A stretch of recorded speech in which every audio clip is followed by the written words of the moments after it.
जैसा कि कक्षा 10 में आप लोग को पढ़ाया गया है प्रकाश के बारे में। जो प्रकाश है,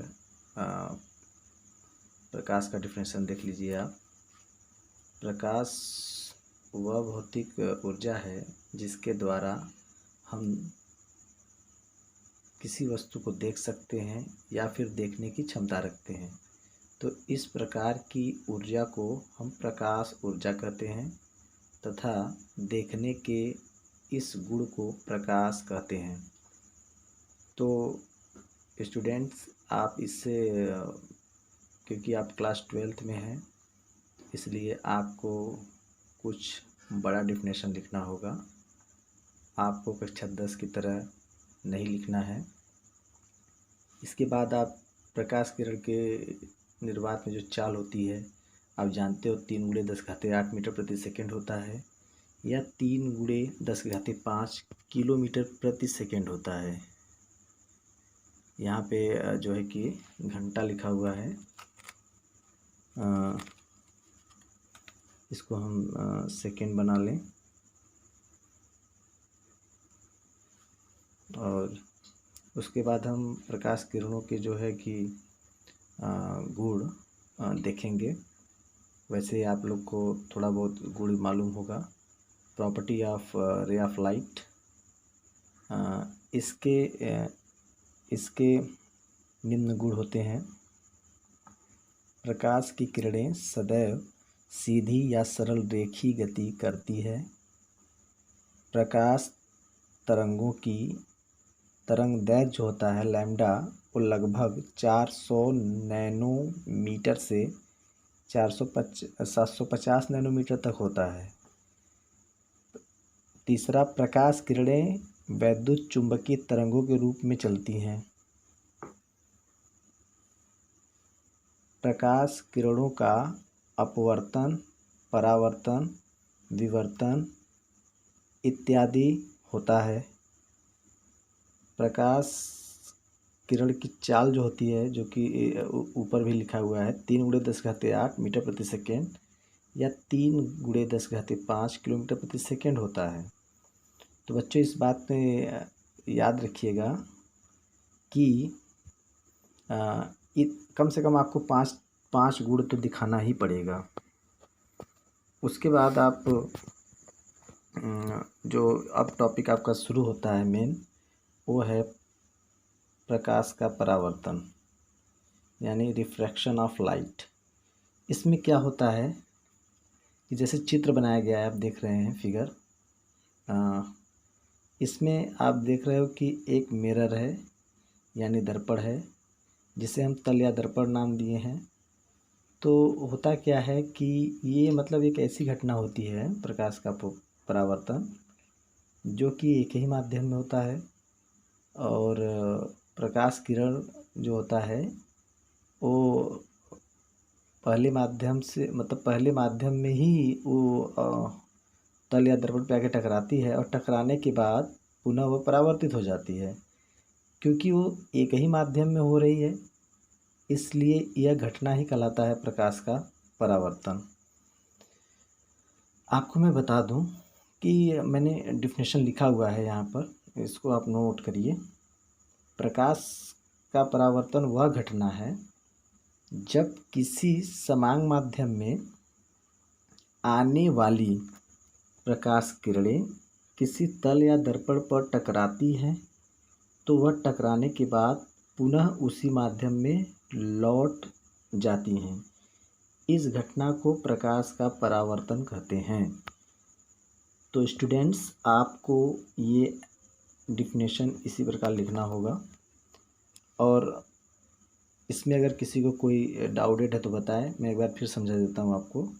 इसमें फिगर बनाया गया है, तल या दर्पण की बात है, क्योंकि ये डिफिनेशन, इसके नियम जो आएंगे, प्रकाश का परावर्तन का जो नियम होगा, उसके लिए बहुत ही ज़्यादा इम्पॉर्टेंट है ये फिगर।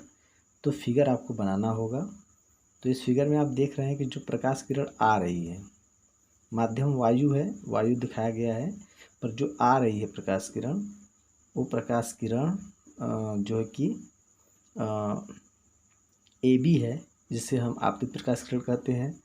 और जो तल या दर्पण से टकराने के बाद वापस लौट जा रही है वो परावर्तित प्रकाश किरण है।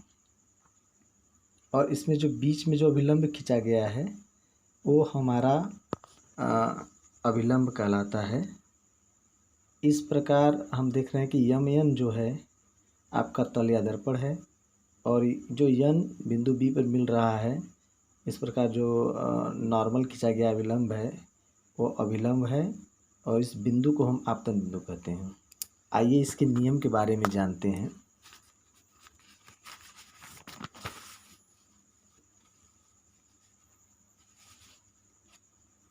इसके नियम के बारे में देख लेते हैं। इसका नियम जो है आप देख रहे हैं कि प्रकाश के परावर्तन के नियम, इसके मुख्यतः दो नियम होते हैं। प्रथम नियम, पहला जो नियम है वो है आपतित प्रकाश किरण, परावर्तित प्रकाश किरण व आपतन बिंदु तीनों एक ही तल में स्थित होते हैं। दूसरा नियम इसका क्या है, आपतित प्रकाश किरण व अभिलंब के बीच बनने वाला कोण यानी स्मॉल आई, मैंने फिगर में बताया है, आप देख लीजिए स्टूडेंट्स। वह परावर्तित प्रकाश किरण व अभिलंब के बीच बनने वाला कोण जो स्मॉल आर है वह एक दूसरे के क्या होते हैं, बराबर होते हैं। अर्थात हम लिख सकते हैं कि आपतन कोण यानी कोण आई बराबर परावर्तन कोण यानी स्मॉल आर, ये एक दूसरे के क्या होंगे, बराबर होंगे। या फिर आप लिख सकते हो कि कोण ए बी एन जो फिगर में है, आप फिगर देखोगे, कोण सी बी एन के बराबर होगा।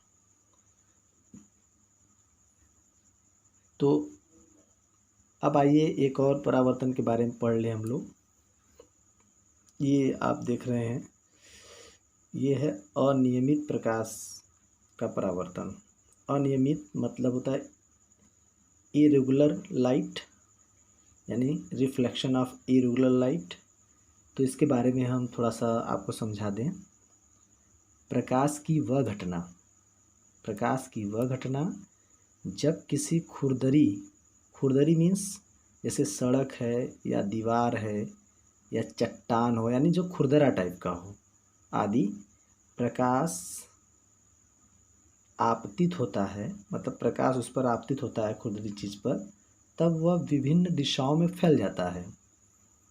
इस घटना को अनियमित घटना कहते हैं। क्या कहते हैं, अनियमित घटना कहते हैं। हमने यहाँ फिगर बनाया है, फिगर में आप देख रहे हैं कि ये हमने दिखाया है, ये खुरदरा को रिप्रेजेंट कर रहा है जो आपका टेढ़ा मेढ़ा दिखाया जा रहा है। और देखिए ये प्रकाश किरण आ रही है, परावर्तित हो रही है। इसी प्रकार 3 प्रकाश किरणें हमने दिखाया है। तो ये जो डायग्राम फिगर है वो आपका अनियमित प्रकाश के परावर्तन को प्रदर्शित करता है। अब आते हैं अगली टॉपिक जो है इसमें प्रतिबिंब क्या है, यानी इमेज जस्ट लाइक जैसे आप शीशे में अपना चेहरा देखते हैं, तो वह कौन सा प्रतिबिंब है, इसके बारे में आपने कभी सोचा है? तो आप उसको ज़रूर सोचिए इस विषय में। पर मैं पहले आपको प्रतिबिंब के बारे में इंट्रोड्यूस कर दूं कि प्रतिबिंब होता क्या है। आप देखिए यहाँ पे पहले एक फिगर मैंने बनाया, इस फिगर को देखिए आप। इस फिगर में आप देख रहे हैं कि एक वस्तु है ओ, और यहाँ पे मैंने एक लिया है कॉन्केव मिरर जो कि अवतल दर्पण है। आप देख रहे हो कि जो वस्तु है, वस्तु से प्रकाश किरण चल रही है। चलने के बाद 2 प्रकाश किरणें हैं, किरणें मतलब 2 प्रकाश किरणें, एक से अधिक होना चाहिए। हम जब इस पे इंसिडेंट करा रहे हैं या आपतित करा रहे हैं, तो आपतित कराने के बाद ये दोनों प्रकाश किरणें एक बिंदु पर मिल रही हैं, और इस बिंदु पे जो मिल रही हैं वही इसका क्या होगा, प्रतिबिंब होगा। तो हम डिफिनेशन बिल्कुल इसी तरीके से बनाएंगे। आपको मैं डिफिनेशन फिगर के अकॉर्डिंग दिखाता हूँ। यहाँ पे देखिए, जब किसी वस्तु से चलने वाली प्रकाश किरणें तल या दर्पण तल या दर्पण, तल हो चाहे दर्पण हो, परावर्तन व अपवर्तन के बाद जिस बिंदु पर मिलती हैं उसे उस वस्तु का प्रतिबिंब कहते हैं। इसे चित्र में कैपिटल आई से प्रदर्शित किया गया है, जो आप देख रहे हो। और उसके बाद आप जानते हो प्रतिबिंब दो प्रकार का होता है। अब यहाँ पे इस चित्र में मालूम है आपको कौन प्रतिबिंब है? ये आपका वास्तविक प्रतिबिंब है, ठीक है, क्योंकि यहाँ पे देख रहे हो दोनों प्रकाश किरणें वास्तव में मिल रही हैं यहाँ पे रियल में, इसलिए ये वास्तविक प्रतिबिंब होगा।